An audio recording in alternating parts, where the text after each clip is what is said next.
नमस्कार दोस्तों, आपके अपने YouTube चैनल रेलवे क्लासेस के ऑफिशियल चैनल में आपका स्वागत है।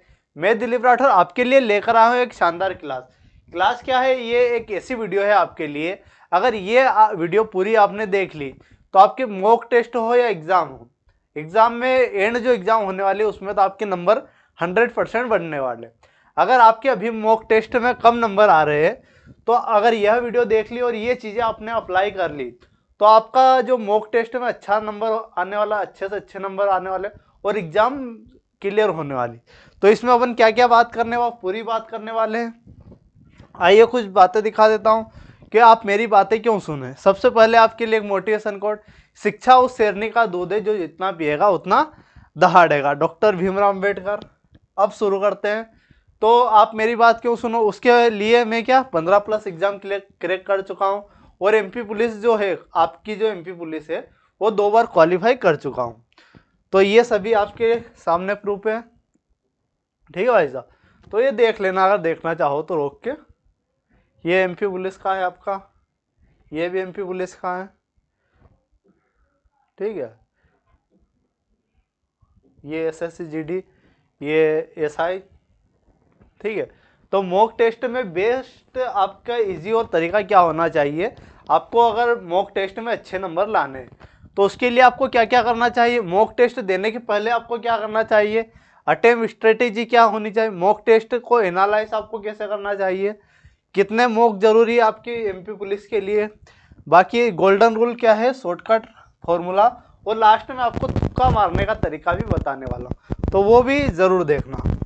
तो सबसे पहले अपन देखने वाले मॉक टेस्ट देने से पहले आपको क्या क्या बातें याद रखनी चाहिए। जैसे कि बहुत सारे बच्चे क्या करते हैं, मैं भी पहले करता था, क्या करता था, जैसे अपन मॉक टेस्ट देने बैठे तो अपन क्या एक बार में नहीं देते, अपन क्या आधा दे देते, फिर उसको पॉज कर दिया, फिर आधे घंटे बाद, एक दिन बाद, ऐसे करते। लेकिन आपको क्या करना है, मॉक टेस्ट को एक बार में ही पूरा फिनिश करना है। और उसके अलावा आपको क्या करना है, तय करना है एग्जाम टाइम। जैसे एग्जाम की शिफ्ट, जो एमपी पुलिस की एग्जाम होती है या कोई से भी एग्जाम होती है, वो एक मॉर्निंग शिफ्ट में होती है, जो शिफ्ट जिस शिफ्ट में जो सा टाइम है उसी। तो आपको क्या करना है, एक मॉक टेस्ट सुबह वाली शिफ्ट के टाइम में देना है और एक शाम के, मतलब एक दिन छोड़ के, एक दिन सुबह वाली शिफ्ट में, एक दिन शाम वाली शिफ्ट में। और अगर आपका एडमिट कार्ड आ जाता है, मतलब एग्जाम डेट और शिफ्ट आ जाती, तो आपको उसी शिफ्ट के टाइम में आपको मॉक देना है। तो उससे आपका क्या बहुत प्रभाव पड़ेगा। और क्या करना है, आपको शांत रहना है, शांत जगह में आपको देना है। और जैसे मॉक टेस्ट दे रहे हैं अपन, तो जैसे कैलकुलेशन में उलझ गए तो आपको क्या करना है, आपको मोबाइल का यूज़ नहीं करना, कैलकुलेटर का बिल्कुल यूज़ नहीं करना। क्यों नहीं करना है, क्योंकि आपको जो मेन एग्जाम होने वाली है उसमें कैलकुलेटर का यूज़ नहीं होने वाला। तो मोबाइल और कैलकुलेटर को दूरी रखना है जब भी आप मॉक टेस्ट दो। इसके अलावा पेपर बीच में मत छोड़ो और पूरा एक बार में सोल्व करना। जैसा कि मैंने बताया, मैं भी यही करता था, पहले छोड़ देता था। लेकिन आपको क्या सिंगल बार में, एक ही बार में जब बैठो तो पेपर को लास्ट अटेम्प्ट तक, लास्ट क्वेश्चन तक पूरा सोल्व करना है एक ही बार में। अब पेपर को सोल्व कैसे करना है, किस टाइप से सोल्व करना है, इस पर बात करते हैं। तो पेपर को आपको 3 राउंड में सोल्व करना चाहिए। मैंने भी 3 राउंड में करता हूँ। मैं कैसे करता हूँ तो उसके बारे में, सबसे पहले अपन क्या करते हैं, जितने भी सिंपल क्वेश्चन होते हैं जो आपके देखते ही से ही लग जाते, जैसे जीके, तो वो सबसे पहले वो अपन निपटा देंगे। एमपी पुलिस में टोटल मिक्स क्वेश्चन आते हैं, तो अपन क्या जो भी इजी क्वेश्चन है उसको निपटा देंगे। फिर थोड़े हार्ड लेवल के, और जो लास्ट में आपसे नहीं बनते और ज़्यादा हार्ड लेवल के, वो अपन करते हैं। तो ऐसे आपको करना है, जैसे 3 राउंड में इसको सोल्व करते हैं। अब ये लिख के क्यों लाया मैं, क्योंकि आपको अच्छे से क्लियर हो सके, ठीक है। तो पहले क्या करना, आपको आसान और पक्के, जो 100% आप श्योर हो कि ये आपका करेक्ट होने वाला है जीके में, वो करना है। फिर थोड़ा सोचने वाले, मतलब जीके में भी सोचने वाले और रीजनिंग में थोड़े इजी लेवल के क्वेश्चन होने वाले, फिर वो आपको सोल्व करना। आखिर में क्या, टफ और गेस करने वाले कम से कम क्वेश्चन है, वो आपको करना। मतलब हार्ड लेवल के लास्ट में कौन से करने, हार्ड लेवल। अगर आप शुरू में ही हार्ड लेवल के क्वेश्चन करने बैठ गए तो आपका टाइम मैनेजमेंट बिल्कुल खराब हो जाएगा। मतलब पहला ही क्वेश्चन अगर ऐसा दे दिया कि जो आपका 5 से 10 मिनट खा जाएगा, अगर उसमें आपने दे दिया तो आप क्या समझोगे कि भाई पेपर पूरा हार्ड आ गया, मेरे साथ बनेगा ही नहीं। तो ऐसा नहीं करना। आपका एग्जामिनर क्या करता है, जो शुरू के 5 से 6 क्वेश्चन देता है वो इतने हार्ड देता है कि आपसे बनने वाले नहीं है। तो सबसे पहले आपको इजी, फिर थोड़ा टफ, और आखिरी में जो भी टफ है आपके वो कर दें। और आपको क्या है, ब्लाइंडिंग गेसिंग, मतलब ये क्या है, तुक्का मारने वाली बात। अगर माइनस मार्किंग वाली एग्जाम होती है तो वो आपको तुक्का नहीं मारना। लेकिन तुक्का कैसे मारते, अगर आपकी माइनस मार्किंग नहीं है, जैसे मध्य प्रदेश पुलिस में माइनस मार्किंग नहीं है, तो उसमें आपको तुक्का कैसे मारना, इसके बारे में मैं डिटेल में बात करूँगा लास्ट वाले पार्ट में।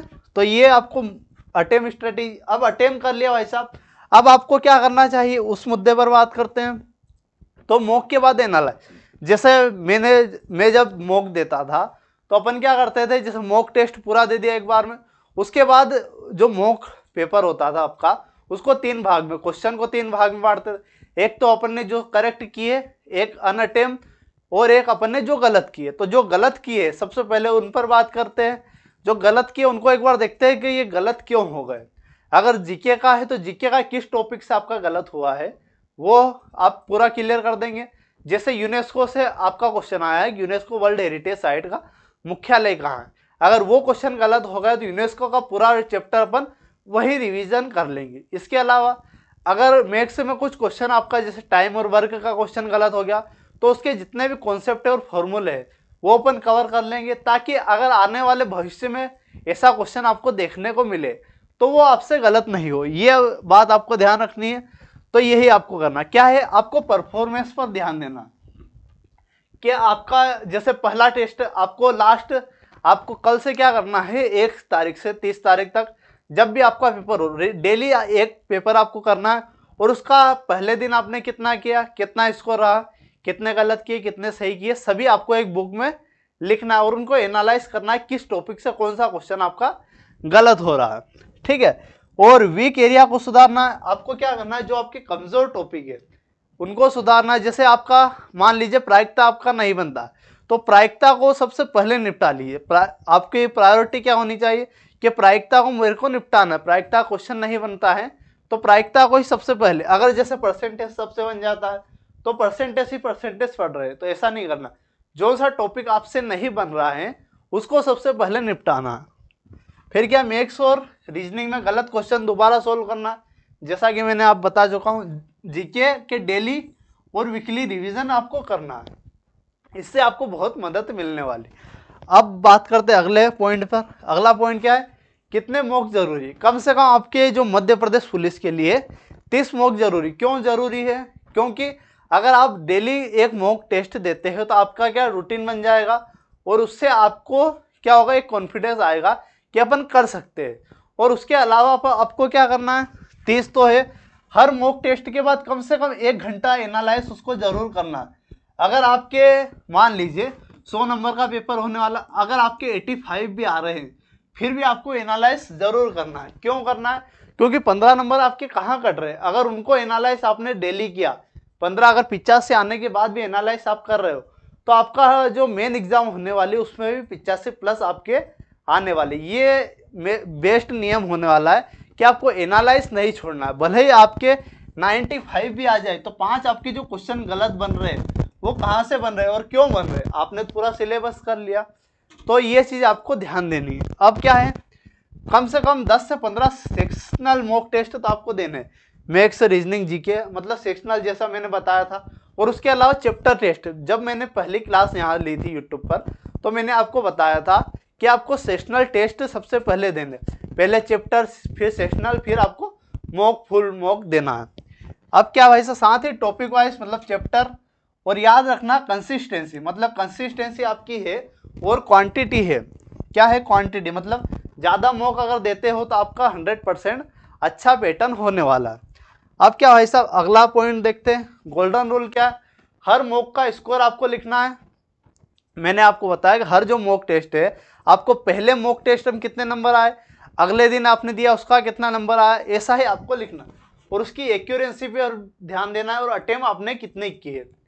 बार बार होने वाली मिस्टेक को हाईलाइट करना है। जैसे मैंने बताया आपको कि प्रायिकता का मेरे से बनता ही नहीं है, तो वो प्रायिकता को क्यों नहीं बनता है उसको निपटाना और उसको हाईलाइट करना, ये बार बार गलत क्यों हो रहा, वो चीज़ आपको लिखनी है और उसको ध्यान देना है।